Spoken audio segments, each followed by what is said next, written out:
En 2008, nous avions suivi 4 détenus en Géorgie. Sortez-le!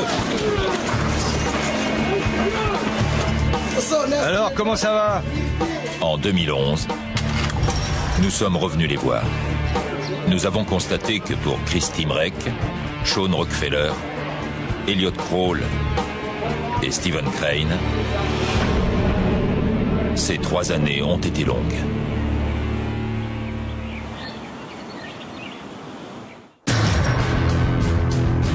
Derrière les barreaux, 2 types de règles coexistent. Le règlement intérieur et le code des détenus. Pour survivre à l'un, il faut parfois enfreindre l'autre. Pendant 3 ans, les équipes de National Geographic ont suivi la vie de prisonniers et de surveillants dans l'État de Géorgie.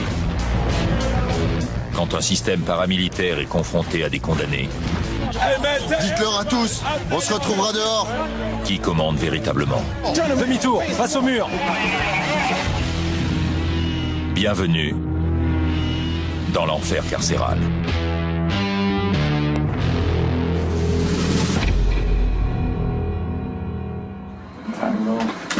Alors, vous avez déjà participé à cette émission et ça a changé des choses. Vous pouvez m'en dire plus? Ah oui, bon, alors, attendez. Avant, j'ai juste besoin de savoir un truc. Vous voulez que je réponde à vos questions, mais si je parle de l'autre émission, les gens vont se demander de quoi il s'agit.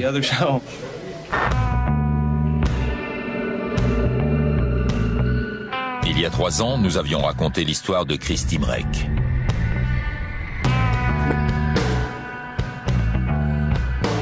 Plus connu sous le nom de Yankee, Chris était alors déjà incarcéré à la prison fédérale de Hayes depuis 2 ans pour le meurtre d'un ami. Il portait plus de 20 traces de coups, dont 12 à l'arme blanche, 6 devant, 6 derrière. J'étais pas conscient de ce que j'avais fait. J'ai été condamné pour meurtre avec préméditation. J'ai eu réclusion à perpétuité. Yankee prétendait que son geste était un coup de folie, provoqué par un syndrome de stress post-traumatique. Il refusait l'idée de passer le reste de son existence derrière les barreaux. Je vois des types qui sont là depuis 20, 30, 40 ans. Ils ont passé toute leur vie en prison. Ils ne valent rien. Je ne veux pas être comme eux. En même temps qu'il se battait pour sa liberté, Yankee se construisait une vie en prison et cultivait un tout nouveau talent. Ça ne fait que 7 ou 8 mois que je fais des tatouages. Donc je pense qu'on peut dire que j'apprends assez vite, oui. À toutes celles qui me regardent à la télé, moi c'est Yankee. Allez-y, tentez votre chance, j'assure grave.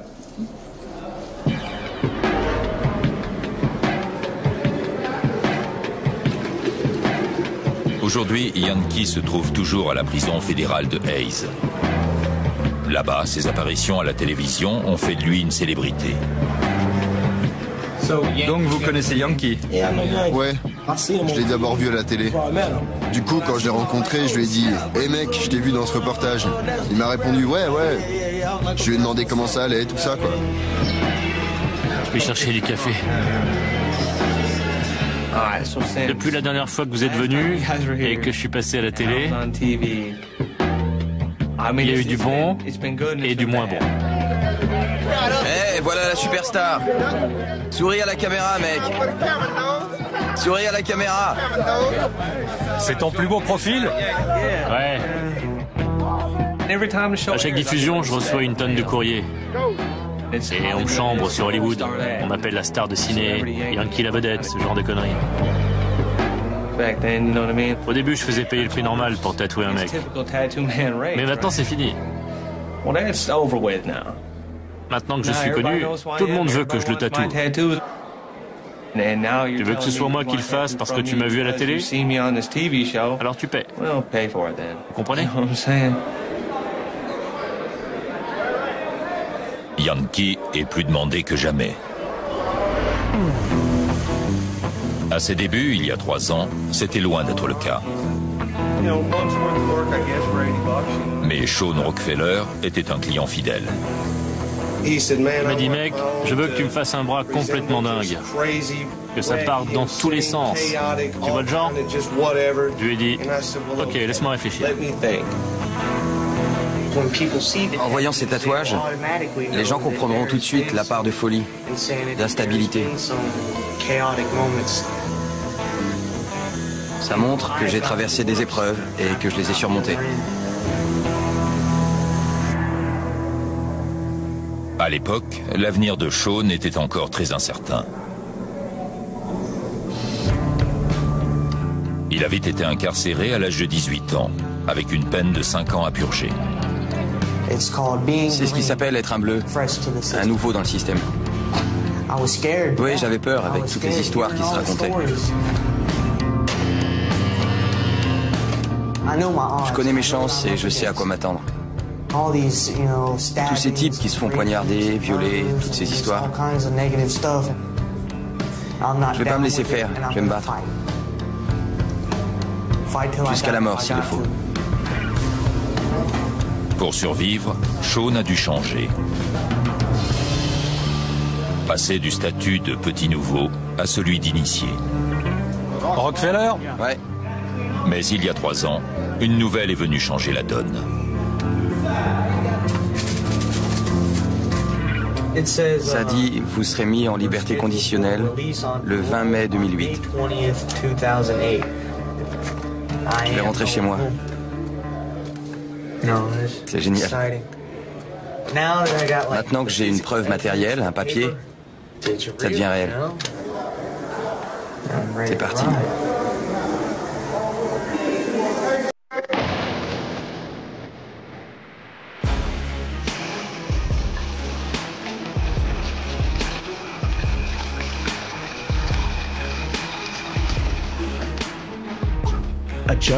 Me réadapter à la vie dehors a été très dur. J'en étais presque à jouer les vainqueurs, vous voyez, des gens... ouais, je suis un dur.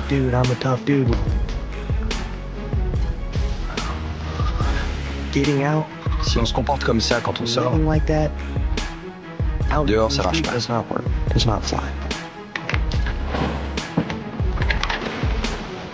Aujourd'hui, Shawn a 24 ans et sa vie est à des années-lumière de celle qu'il menait à Hayes. Les gaufres sont bientôt prêtes. Cela fait bientôt 3 ans qu'il habite chez sa grand-mère, dans la banlieue d'Atlanta. Tiens, prends ça.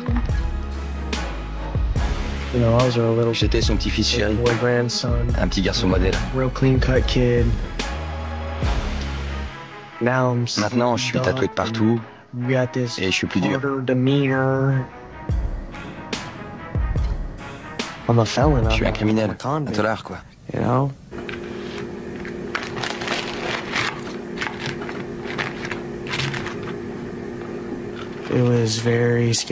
C'était très angoissant de retourner dehors en sachant à quel point j'avais changé.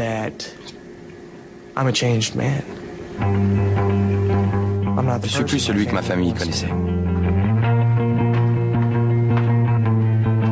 Rockefeller, c'est un mec génial, un super pote. Je suis pas du genre à l'avoir mauvaise. Si quelqu'un sort de prison, je suis content pour lui. La seule chose qui pourrait me contrarier, c'est qu'il fasse une connerie et qu'il revienne. Regardez-moi. Regardez où j'en suis. Ça vous fait envie? Non. Ça fait pas envie d'être condamné à perpète comme moi. Ça craint.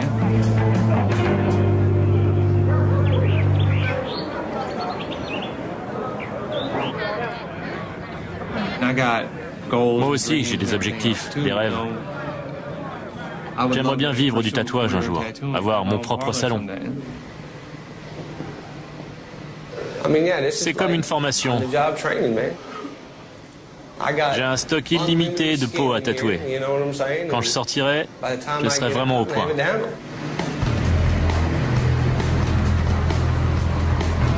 Mais pour un condamné à perpétuité, la perspective de pouvoir sortir un jour est bien lointaine. Pour l'instant, Yankee doit faire face à un problème bien plus concret. Il est interdit de faire des tatouages en milieu carcéral. Des aiguilles mal entretenues peuvent provoquer des infections. Et les symboles utilisés par les gangs alimentent les problèmes de violence. Les fonctionnaires des prisons maintiennent donc la pression sur les détenus qui pratiquent cette activité. Tous les gardiens me connaissent ici. Quand les élèves viennent en formation, ils m'ont déjà vu à la télé. Ils savent qui je suis. Ils savent ce que je fais. Bonjour, messieurs. Bonjour, monsieur. Le directeur, la première fois que je l'ai vu, il a traversé tout le dortoir et il est allé directement à la dernière cellule, la mienne. Il s'est arrêté, il m'a regardé et il m'a dit « Vous ne ferez pas de tatouage dans ma prison ». Je lui ai dit « Compris, monsieur ». Pour l'instant, Yankee ne tient pas compte de cet avertissement. Mais il est dans le collimateur de l'administration. Et maintenant, son statut de célébrité va peut-être le rattraper.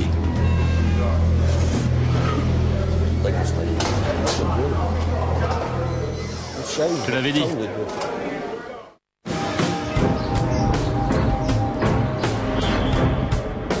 Gang, violence, drogue.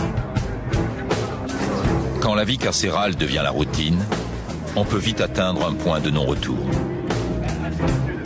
Mais un détenu est déterminé à briser ce cercle vicieux. Écoute Israël. Écoute Israël.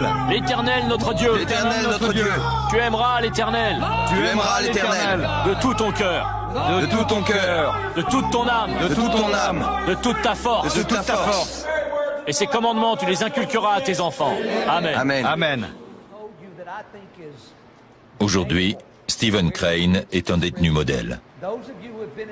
Mais il y a 3 ans, il n'était pas du tout engagé sur la même voie. 134 H3, prison de Hayes. Bien reçu. Des rumeurs. On était nerveux, sur le qui-vive. On ne savait pas très bien ce qui nous attendait. Comment ça serait? Allez à la porte un par un.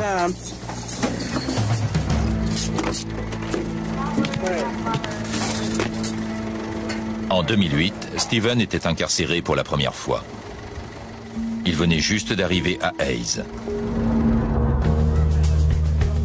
Cette prison est l'une des plus dures de Géorgie. Ici, il y a des types qui purgent de longues peines, voire perpètes.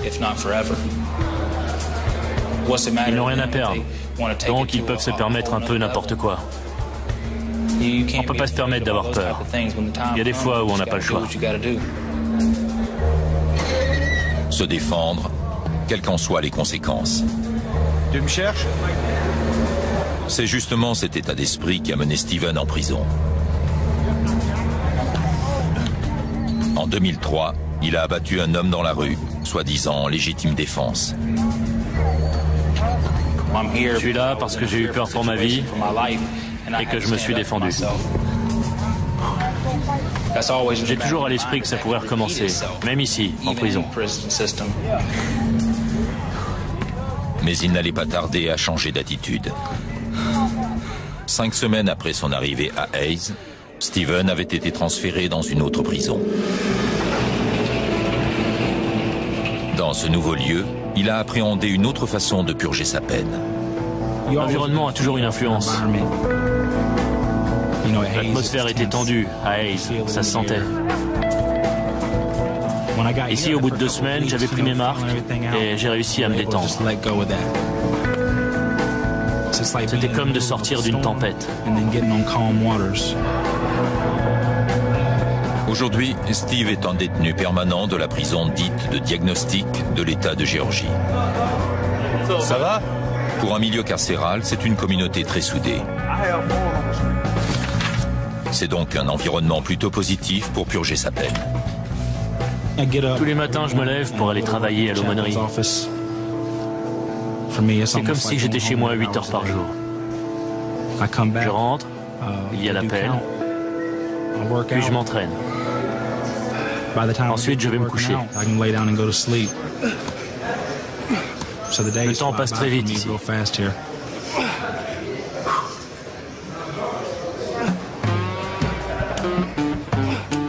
Tandis que Steven donne une nouvelle direction à sa vie, à plus de 300 km de là, un autre détenu suit la même démarche. Dans le cas d'Elliot Krol, le changement est encore plus profond. Je me suis rangé, comme on dit. Je continue à avoir une bonne hygiène. C'est juste que je ne m'apprête pas comme je le faisais avant, parce que ça ne fait plus partie de mon mode de vie. En prison, chacun s'adapte et improvise pour gagner un peu de confort. Mais il y a 3 ans, Elliot avait poussé cette logique encore plus loin. C'est mon rouge à lèvres. J'ai écrasé un crayon de couleur et je l'ai laissé tremper là-dedans avec de l'eau. Je suis bisexuel. J'ai un enfant dehors. Mais en prison, c'est impossible d'avoir une relation hétérosexuelle. Donc, quand on est attiré par les hommes, c'est naturel de chercher un compagnon parmi les autres détenus. À Hayes, Elliot se faisait appeler Samantha. En milieu carcéral, avoir des relations sexuelles est illégal et dangereux. Mais lui considérait que le jeu en valait la chandelle. C'est tellement plus facile financièrement quand on a une relation stable. On n'a plus ce stress de devoir subvenir à ses besoins. Les cigarettes, le café, la nourriture. Ça ne suffit pas de m'appeler chérie. Pour ce qui est des détenus, on est ce qui peut se rapprocher le plus d'une femme. Donc ils ne laisseront personne nous faire du mal ou nous exploiter. Vous serez Samantha quand vous sortirez? C'est dur à dire, sincèrement. C'est dur à dire. Ça fait 4 ou 5 ans que je vis comme ça, donc ça va être dur de changer. Je ne sais pas. Je verrai bien quand je sortirai.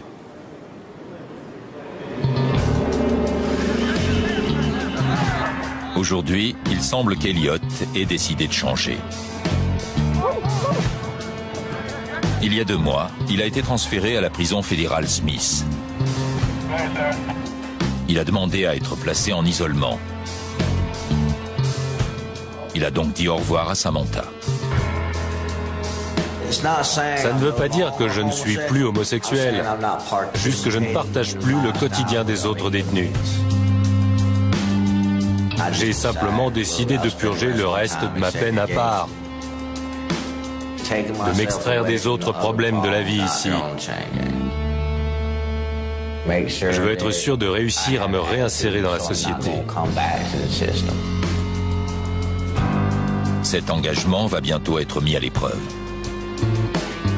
Après 11 ans passés derrière les barreaux, Elliot sera libéré dans 6 jours. Je n'ai pas oublié ce que j'ai traversé avant d'être isolé. Je ne veux plus de ça. Je ne veux plus être en prison. Avoir réussi à tenir 11 ans me montre que j'ai de la volonté et de la force de caractère.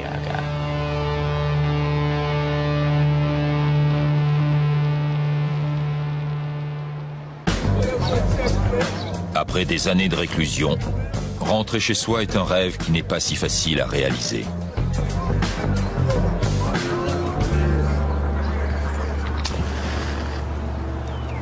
À sa sortie, Sean Rockefeller a brutalement pris conscience de cette réalité.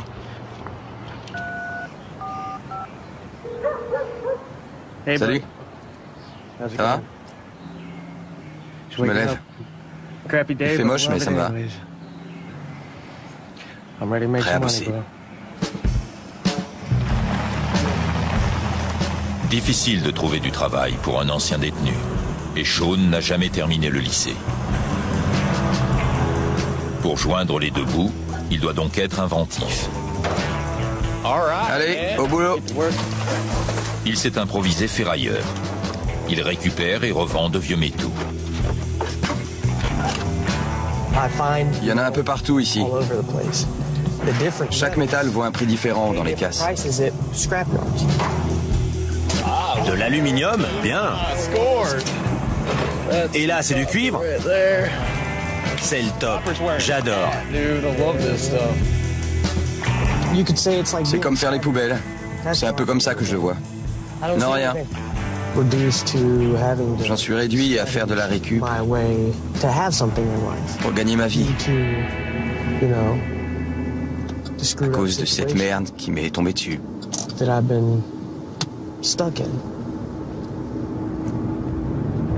Voici l'histoire de Sean. En 2004, il vient d'avoir 18 ans. Sa relation avec sa petite amie, âgée de 15 ans, devient illégale. La mère de la jeune fille porte plainte. Et Sean est condamné pour viol au sens de la loi. Il est envoyé en prison pour 4 ans et inscrit au registre des délinquants sexuels de l'État. Ben voilà, le type en dessous. Agression sexuelle sur mineur. Celui-là, pareil. Ceux qui me connaissent, je peux leur expliquer, leur raconter mon histoire. Mais ceux qui me connaissent pas personnellement vont penser que je suis un monstre parce que je suis sur cette liste. C'est tout.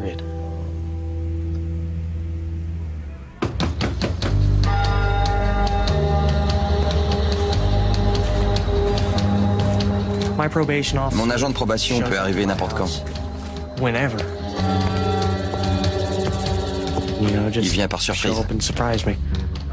Ça va? Vous aviez la musique, vous n'avez pas entendu frapper? Non, désolé. Et votre grand-mère, elle est au travail? Ouais. Même libre, Sean reste sous l'œil vigilant de la société. C'est un souvenir de l'univers qu'il a laissé derrière lui. Putain. Entre-temps, à Hayes, Yankee est aux prises avec les autorités de la prison. Pourquoi vous les laissez pas filmer vos conneries? Toute la merde que vous foutez là. Il filme. Tant mieux. Putain, vous faites vraiment chier. Écrase. Aujourd'hui, Yankee a reçu une lettre de l'extérieur. Mais elle contenait quelque chose de particulier. Une photographie de Yankee lui-même. Me touchez pas, c'est compris? L'administration le suspecte d'avoir pris lui-même cette photo avec un téléphone mobile et de l'avoir envoyée par email à quelqu'un à l'extérieur. Cette personne la lui aurait ensuite renvoyée par courrier. Si c'est le cas, il pourrait aller au trou et perdre les quelques privilèges dont il bénéficie.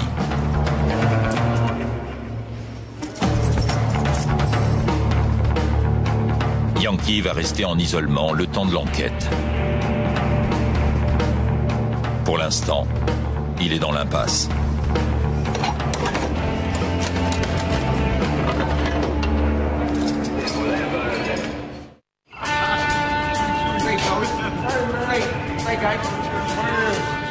Yankee peut à présent regagner sa cellule. Il y a à peine 4 heures, il avait été isolé pour avoir reçu une photo suspecte. L'administration a conclu que la photo qui lui avait été envoyée était en fait tirée de l'émission à laquelle il avait participé. C'est une de ses fans qui la lui a envoyée. Blanchi, Yankee est libre de récupérer la photo et de regagner ses quartiers. J'y crois pas. C'est une photo qu'elle avait mise chez elle. Elle l'a prise sur Internet et elle l'a imprimée. C'est pour ça qu'ils m'ont enfermé. Tu parles d'un prétexte pour me foutre au trou? Écoutez, laissez tomber. Je vais rentrer et on filmera un autre jour. Là, j'ai trop les boules, mec. Je suis furax.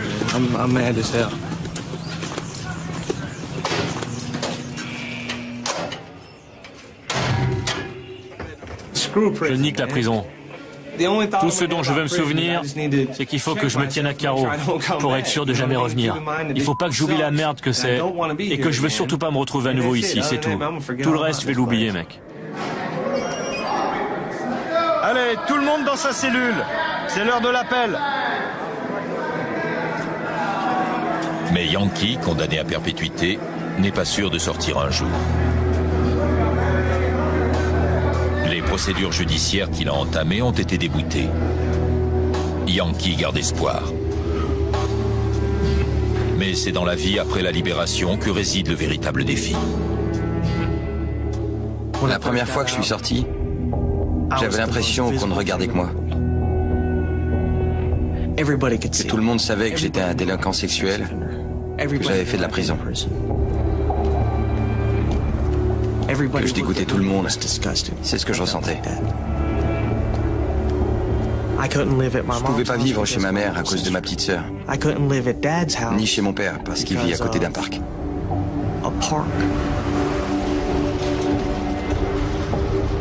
J'avais un couvre-feu à respecter et un bracelet électronique à la cheville. J'ai essayé d'échapper à tout ça, le statut de délinquant, l'inscription au fichier, la vie en général. Je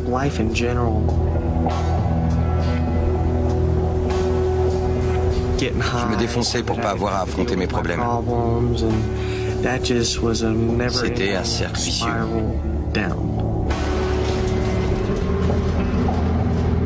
7 mois après sa sortie de prison, Shaun est arrêté pour défaut d'enregistrement en tant que délinquant sexuel. Après une nouvelle période d'emprisonnement de 4 mois, il est à nouveau incarcéré pour violation de liberté conditionnelle.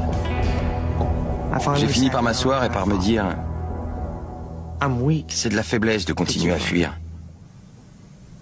C'est facile de vivre en prison. J'en suis capable. »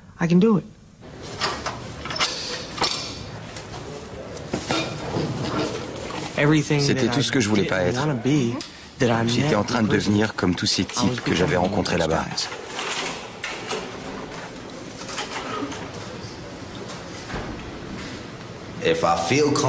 Si je me sens aussi bien ici que dehors, qu'est-ce qui m'empêchera de me dire « je préfère vivre en prison ».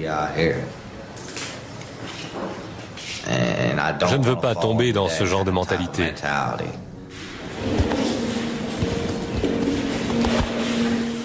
Dans très peu de temps, Elliot pourra en juger par lui-même. En effet, il ne lui reste plus que 2 jours à purger avant d'être libre et de devoir affronter les tentations qui l'ont mené ici. J'étais accro au crack. Un jour, un ami m'a proposé de me payer pour que je brûle sa maison parce qu'il ne pouvait plus payer ses dettes. Quand il m'a dit la somme, je me suis dit « Waouh ! Avec ça, je vais pouvoir m'acheter une tonne de crack et me défoncer tout le week-end. » J'en étais arrivé là. J'aurais pu mourir d'overdose. J'aurais pu me faire agresser et tuer.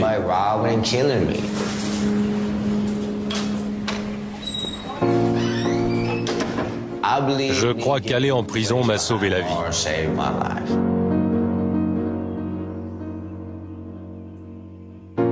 Ma plus grande peur, c'est de retomber dans la drogue en sortant.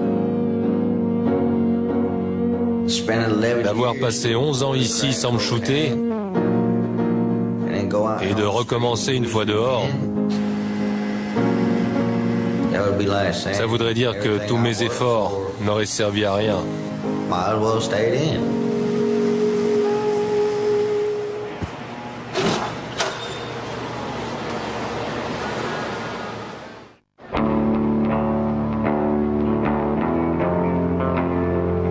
Vous avez déjà vu une photo sur laquelle se trouvent 2 clichés? On voit quelque chose qui n'est plus là et qui a été remplacé par quelque chose de différent. Je n'ai pas été malheureux pendant ces 11 ans. C'est vrai, j'ai perdu ma liberté et tout ce que j'avais dehors. Mais j'ai passé de bons moments en prison. Est-ce que je vais commettre un crime pour pouvoir revenir? Non, j'espère que non. J'espère que c'était pas si bien que ça.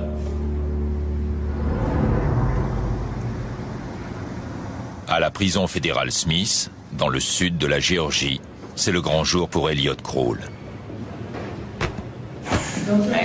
Je suis anxieux, un peu nerveux, prêt à voir ma famille, à sortir d'ici.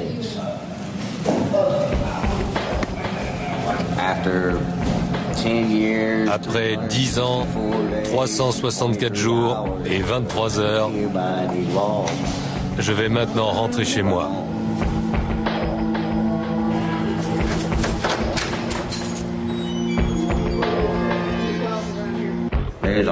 J'ai acquis autant d'expérience que dans toute une vie entre ces murs. Et là, ça fait beaucoup d'émotions à contenir.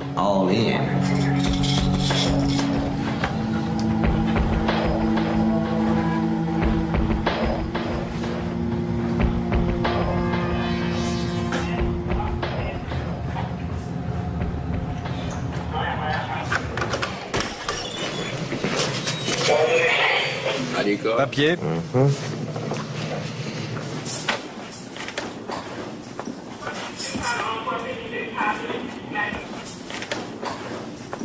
Signé.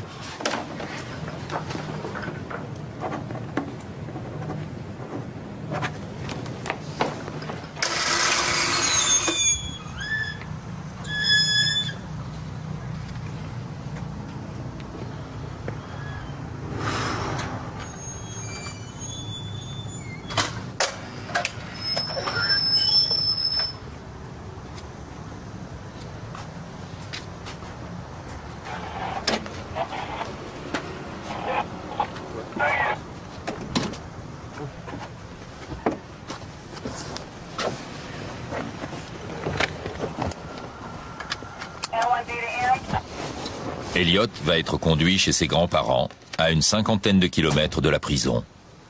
C'est là qu'il vivra désormais. C'est un premier pas sur une route semée d'embûches. La route de la liberté.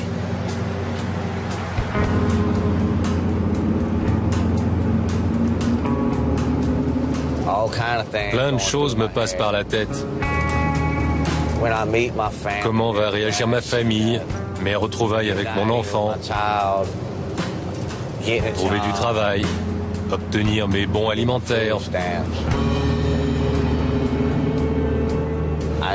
Je peux commencer à me réinsérer, à trouver un mode de vie dans le monde libre.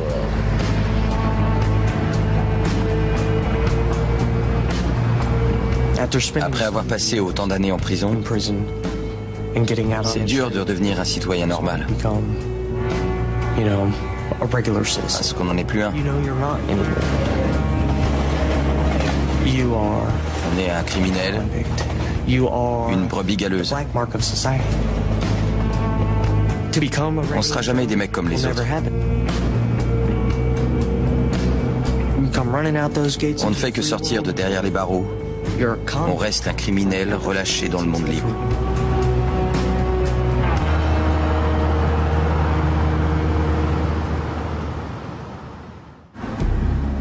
Regardez ça, une Mustang. Elle est belle. Je suis resté tellement longtemps entre quatre murs que tout a l'air différent. L'essence valait dans les 25 cents le litre quand je suis rentré. Et maintenant, elle est à plus de 50 cents.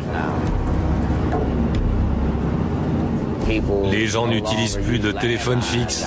C'est dingue.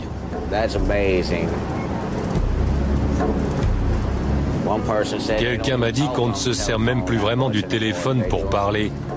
On fait ce qu'on appelle des textos. Je n'avais jamais entendu parler de ça. Un peu plus loin. Vous voyez le panneau là? Le panneau vert et le chemin en terre? Voilà. Ça me rappelle plein de choses de revenir ici. C'est incroyable. Chez moi.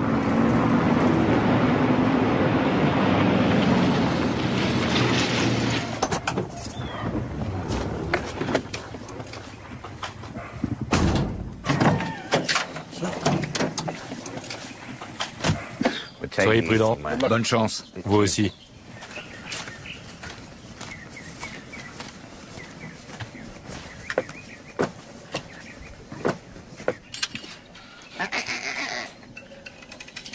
Non, non, non.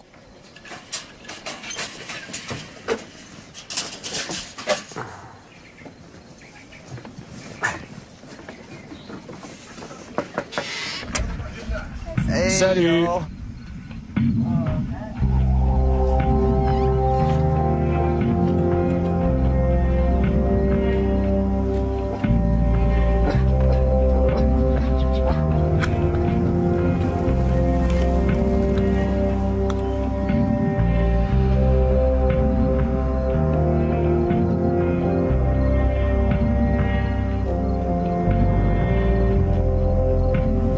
Ne voir aucun grillage, aucun barbelé. C'est hallucinant. Je suis libre.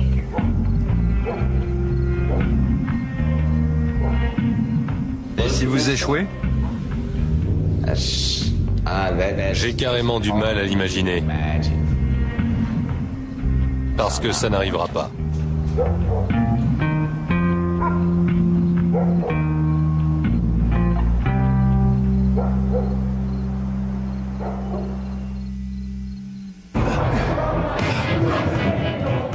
Qu'il passe un an ou le reste de sa vie en prison, un détenu est toujours transformé par son incarcération. Certains décident de rester des délinquants et sont endurcis par le système carcéral. Mais pour d'autres, la prison est une chance. L'occasion de se former à un métier, de soigner une dépendance et de renforcer les liens avec ceux qui les attendent dehors.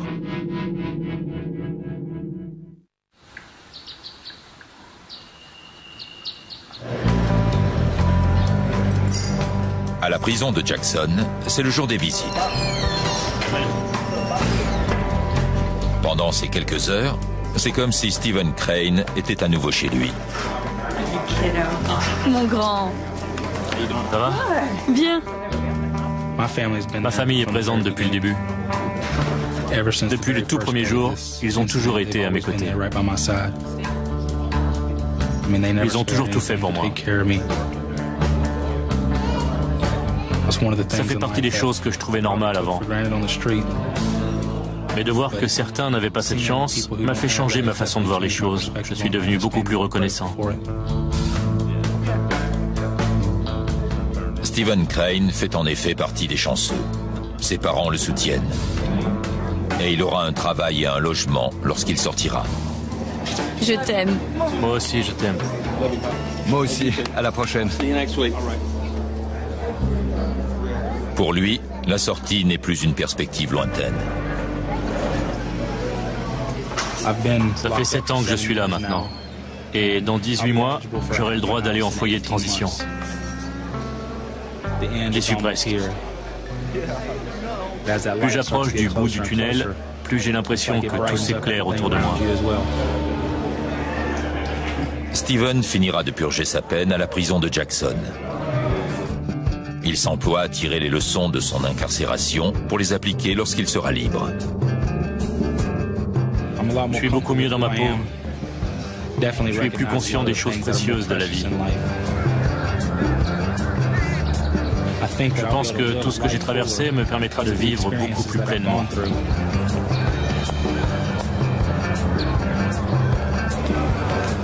Cela fait maintenant plus d'un mois que Yankee est sorti d'isolement. Il a repris sa vie dans son quartier. Mais récemment, sa notoriété a apporté quelque chose de nouveau à son quotidien.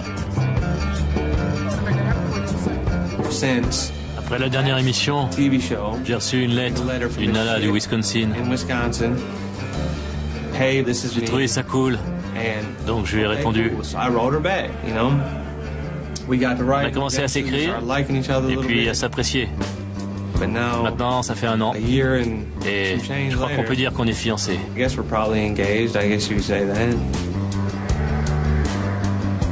Yankee et sa petite amie ne se sont jamais rencontrés. Ils ont toujours communiqué par téléphone ou par courrier. Mais cela n'empêche pas le jeune homme de faire des projets. On essaie de trouver les fonds pour me trouver un avocat. Ouais, je suis optimiste. Je veux une femme, des enfants, tout ça. Je pourrais pas faire ça quand j'aurai 50 ou 60 ans. J'envisage pas de rester en prison jusqu'à la fin de mes jours. Même pas pour encore 10 ans. Point barre. Yankee va sûrement m'en vouloir, mais il faut qu'il fasse 10 ans. Fais 10 ans et tu sortiras. Lui comme moi, on doit purger notre peine. Vas-y, à toi. Sean Rockefeller devra encore rendre des comptes à un agent de probation pendant 9 ans. Et il pourrait rester inscrit sur le registre des délinquants sexuels pendant plusieurs dizaines d'années. Mais il est déterminé à ne pas répéter les erreurs du passé. Bizarrement, mon séjour en prison a été une expérience très positive.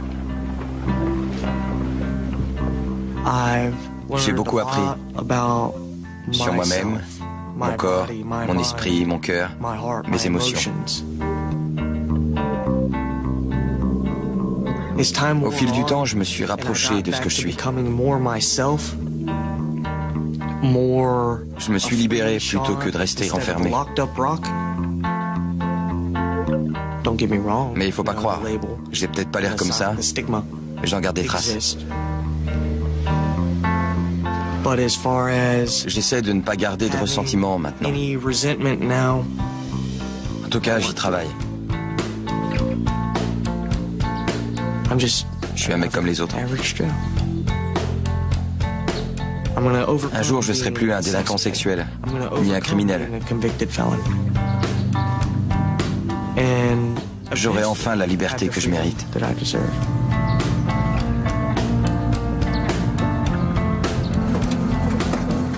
La prison, plus jamais.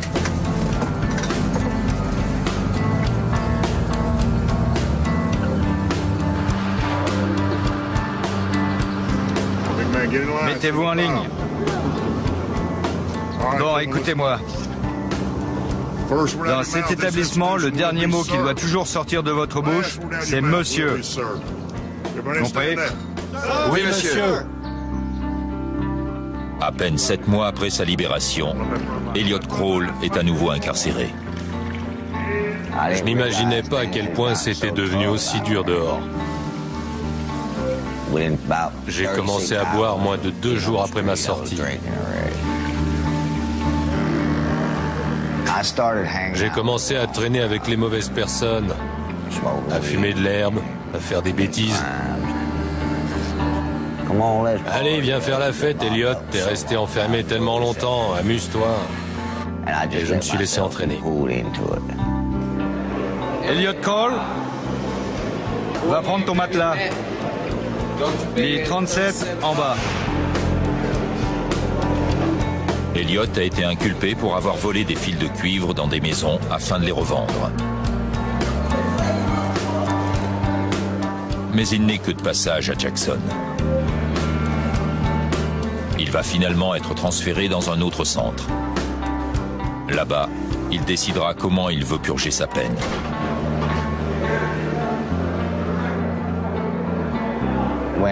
Quand je jouais le rôle de Samantha, c'était pour survivre. J'étais dans des prisons dangereuses. Je me suis mis sous l'aile de quelqu'un dont je savais qu'il me protégerait. Allez en prison et on verra comment vous vous en sortez. Vous seriez surpris de ce que vous feriez pour survivre.